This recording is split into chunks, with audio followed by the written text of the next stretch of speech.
அஸ்ஸலாமு அலைக்கும் வரஹ்மத்துல்லாஹி வரகாத்துஹு. பிஸ்மில்லாஹிர் ரஹ்மானிர் ரஹீம்.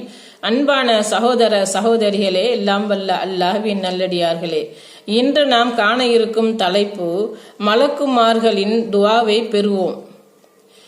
இறைவனின் படைப்புகளில் மிக அற்புதமான படைப்பு மலக்குகள் ஆவார்கள். என்னதான் மனிதன் சிறந்த படைப்பாக இருந்தாலும், சிந்திக்கும் திறன் இருந்தாலும், இறைவனுக்கு மாறு செய்யும் குணம் அவனிடம் அதிகமாகவே இருக்கிறது. ஆனால் மலக்குமார்கள் இறைவனின் கட்டளையை அப்படியே பின்பற்றி நடப்பவர்கள், இறைவனுக்கு மாறு செய்யவே தெரியாதவர்கள்.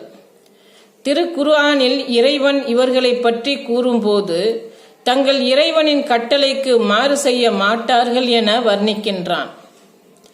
இவர்கள் இறைவனின் வேலையாட்கள். இந்த நல்லோர்கள் நமக்காக துஆ செய்தால் எப்படி இருக்கும்? மலக்குகள் நமக்காக